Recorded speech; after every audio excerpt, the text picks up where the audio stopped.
baby drill.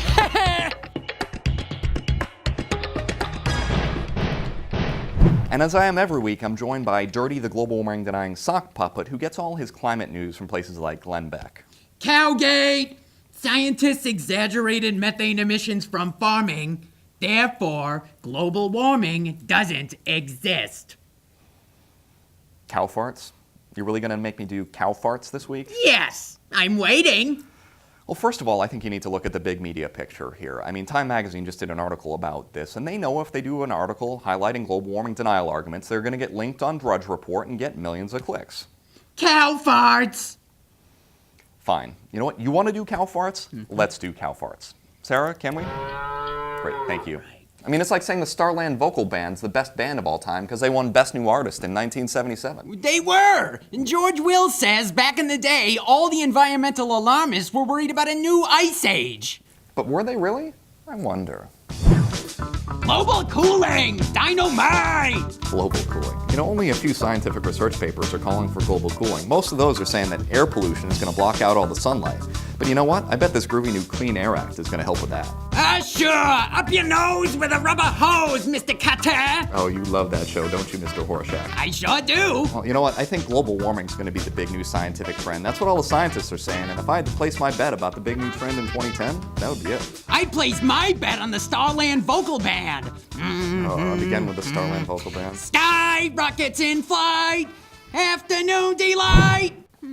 Maybe I was wrong on both counts. Yeah, I think we were wrong on both counts about that hair, too, but I got rid of mine. What's your excuse? What do you mean? I'm a timeless classic, like mood rings. You know, I finally know what you and George Will have in common. Bad haircuts. I'm here with Dirty, the global warming denying sock puppet, and Dirty, what's for lunch? Tar sands and oil shale. It's a great source of energy. Not to mention roughage. You know, need to keep the trains running on time. That is disgusting. Well, you know, oil shale is not just incredibly polluting and dirty. It's not that great a source of energy. You know, one energy expert actually compared the amount of energy in oil shale to the amount of energy in tater tots. But it's still abundant and cheap. America's like the Saudi Arabia of oil shale. Yeah, there's only one country that's a Saudi Arabia of oil, and that's Saudi Arabia. Oil shale is incredibly expensive. It's only really worthwhile to drill for when gas is expensive. That's why oil shale developers were so excited when gas hit $4 a gallon. It's great for them, but it's lousy for commuters. Forget commuters. I work from bucket most days anyway. But it's still clean, right? No, it's not just polluting to our air, it's polluting to our water, and I can't imagine what all that's doing to your system. You take that back, you tweeting clown! I'm just fine! Yeah, somebody's a little grumpy. Maybe you should switch to a cleaner energy source. Come to think of it, I haven't been that regular. There's some train delays lately, you know. Great. I don't know if you want any of these tater tots, because I don't want them anymore. Oh, yeah. You gonna finish your tots? Thanks, Napoleon. The National Wildlife Federation looked at this and found even if you let big oil drill everywhere they want, it would only save a nickel off the cost of a gallon of gas. A nickel? Price is so low, we're practically giving the Arctic National Wildlife Refuge away. Today! Act now! Sometimes accidents happen. You can't put the toothpaste back in the tube. Stop playing the blame game. Stop playing the blame game! Yeah, I wish I could put you back in your tube. Look, big oil wants us to mop up, move on, and back to business as usual. There are 800 lobbyists in Washington writing our national energy policies. This can't just be about making oil platforms safer, though. This needs to be about moving to a new national energy platform. But what about the plan our founding fathers drew up thousands of years ago to guarantee immunity to any corporation? Will anyone defend that other than squeaky clean man of the people Rand Paul? Hey, Rand Paul's got big oil's money on his hands. He got a $1,000 contribution from BP. His Democratic opponent got over $9,000. I'd call that a double dip with a dirty dipstick. Dirty dipstick, like this one? Ooh. That's the one. Do you even know who the founding fathers were? Well, there's the Quaker Oats guy, Joe Camel, Dow Chemical, Andy Cap. Give me back my dipstick. Where is that tweeting clown? Has anyone seen my sidekick, Sarah?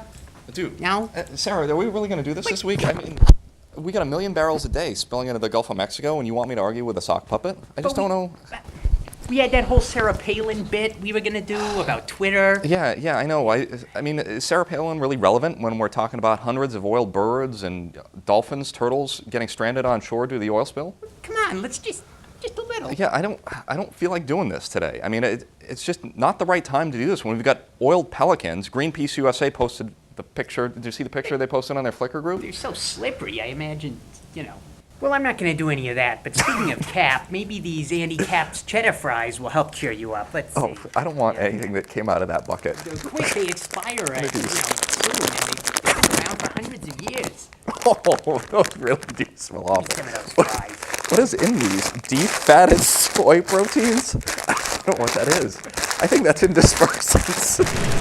Well, sticking with the sports theme, go to nwf.org/World Cup to learn more about the National Wildlife Federation's partnership with both World Cup teams and sponsors to show a red card to deforestation. I'd like to give a red card to those vuvuzelas. Those plastic horns. Yeah. Get out of here. Oh! Come on. Hey, that was a flop. Come on, that was a flop. Fine, do the rest of it yourself. I learned that trick during my semester in Ghana. To learn more about these and other climate stories, go to wildlifepromise.org. Okay. Do you want me to take the plastic off for you? Or no? Don't patronize me. I got a Max Scherzer for you here. I love Max Scherzer. What about a John Lackey? I love. No? Get rid of Mickey that one. Mantle? I'll take. Vin Mazzaro? No? I do want. Yeah. Francisco Rodriguez? Here, But can I just, here, hold where's still. Bill Allman? Balance it on your Where's nose. Jim Leyritz? No, balance it on your nose, and then you can have the gum back. Hold, and release. I don't know what you. Maybe we got off on the wrong foot here. Don't you remember we were at the American Enterprise Institute convention together last year? Ha, ha, ha, ha, ha, ha. Well, Dirty, it's been a fun day here at the Reston Zoo. Have you learned anything about global warming? Well, what I really liked is all these sheep here bleating like all the environmental alarmists. Bah, record heat waves. Bah, rising sea levels. Bah, all that kind of garbage, you know. Well, I think the failure of the Senate tax on climate change will ensure that we hear plenty more climate emails. But it snowed somewhere this winter from climate deniers like you. Well, how do I get these guys to shut up? Well, I think you can shut up if you eat some of their food, maybe. Are you going to feed the sheep now? Here.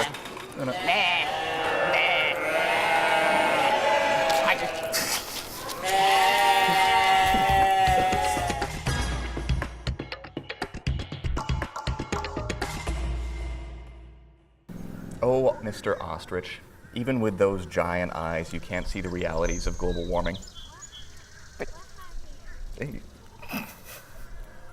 let me in there. No, I don't know. Oh, that was my eye. That was a rough hit. That was my eye. That one hurt. Show's over. We'll do it live.